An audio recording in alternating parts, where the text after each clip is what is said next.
Morning. আজকে আবারও একটা নতুন ভিডিও নিয়ে চলে আসছি তোমাদের সামনে। তো আমরা এখন ফাইনালি যাচ্ছি ঘুরতে। তো আজকে 15ই আগস্ট, তোমরা বুঝতেই পারছো। তো দুটো বন্ধু আমার জন্য এখানে দাঁড়িয়ে ছিল, কারণ আমার আসতে অনেক লেট হয়ে গেছে।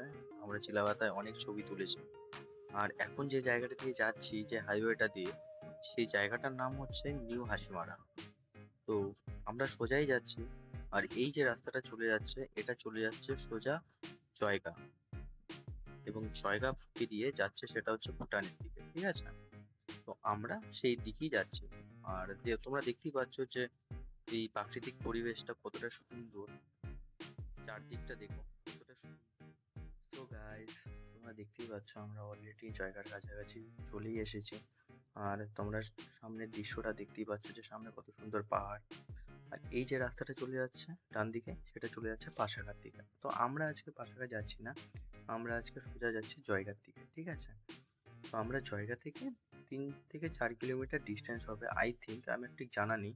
তো কিছু দূর আগেই আছে একটা ক্যাফে, রাস্তা চলে গেছে, সেই রাস্তা দিয়ে আছে ক্যাফে, যার নাম হচ্ছে তোরসা রিভার সাইড ক্যাফে। মানে এতটাই সুন্দর সেই ক্যাফেটা, তোমরা না দেখলে হয়তো বিশ্বাস করতে পারবে না। চলো সঙ্গে থাকো, দেখতে থাকো, এবং আমি দেখাচ্ছি তোমাদেরকে যে সেই ক্যাফেটা কতটা সুন্দর। তো অনেকটাই চলে আসছি, কাছাকাছি চলে আসছি।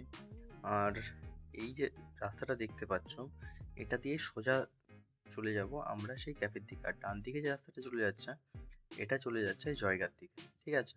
তো আমরা সোজা যাচ্ছি তোরসা রিভারসাইড ক্যাফে। আর এখানে অনেক মানুষ যাচ্ছে আজকে তোরসা রিভারসাইড ক্যাফেতে ঘোরার জন্য।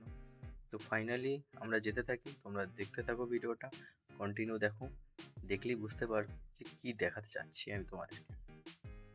গাইস, তো আমরা ফাইনালি ক্যাফেতে চলে এসেছি।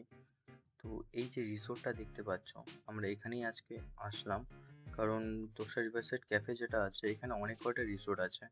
তো ভালোই লাগে এখানে আসার পর, মনটা একদম ফ্রি হয়ে যায়। আর চারদিকের পাহাড়গুলো তো দেখতেই পাচ্ছ তোমরা কতটা সুন্দর, কি বলবো আর গাইস, এত সুন্দর।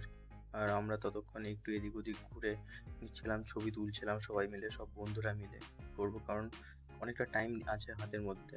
তো ততক্ষণে আমাদের খাবার দিয়ে দিয়েছে, তো আমরা খাওয়া দাওয়া করে নিই, তারপর দেখা হচ্ছে, ঠিক আছে? তো গাইস, আমরা অলরেডি ক্যাফে থেকে বেরিয়ে গেছি, কারণ লেট হচ্ছিল বাড়ি যাওয়ার জন্য।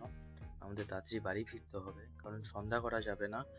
আমরা চিলাপাতা ফরেস্টের মাঝখান দিয়ে যাব, যে রাস্তাটা আছে সেটা দিয়ে। তাই সন্ধ্যা হওয়ার আগেই আমাদের ওখান থেকে ক্রস করে বেরিয়ে যেতে হবে। তার জন্য আমরা বেরিয়ে গেছি আর যাচ্ছি আমরা তাড়াতাড়ি, ঠিক আছে? আর আমরা অলরেডি চিলাপাতার কাছাকাছি চলে এসেছি। তখন ব্লগটা করিনি কন্টিনিউ, কারণ হালকা হালকা বৃষ্টি পড়ছিল। আর এদিকে প্রচণ্ড জোরে বৃষ্টি হয়েছে, যা বুঝতে পারছি রাস্তার অবস্থা দেখে। আর আমরা বাড়ি যাচ্ছি। তো সামনে দুজন যাচ্ছে আমার বন্ধু, দেখতেই পাচ্ছ তারা এনজয় করতে করতে যাচ্ছে। তাই আমি তাদেরকে বলছিলাম যে ভাই বেশি এনজয় করিস না, পড়ে গেলে স্লিপ কেটে গেলে ঝামেলা হয়ে যাবে। তোমরা দেখতেই পাচ্ছ যে কত লোক গিয়েছিল আজকে ঘুরতে, তো সবাই বাড়ির দিকেই ফিরছে, কারণ সন্ধ্যা হয়ে এসছে। সন্ধ্যা হলে তো ঝামেলা হয়ে যাবে চিলাপাতা ফরেস্টের মাঝখানে, তো সবাই বাড়ির দিকে রওনা দিয়েছে। আর আমরাও তাদের সাথে সাথেই যাচ্ছি, কারণ এখানে একা একা যাওয়াটাও রিস্ক হয়ে যায়, কারণ যখন তখন ফরেস্ট থেকে কোনো জীবজন্তু আসতে পারে, রাস্তায় উঠে চলে আসতে পারে। তার জন্য আমরা সাবধানে সবাই মিলে একসাথেই যাচ্ছি, তোমরা দেখতেই পাচ্ছ। তো তোমরা ভিডিওটা দেখতে থাকো, দেখা হচ্ছে নেক্সট কোনো ব্লগে। টাটা।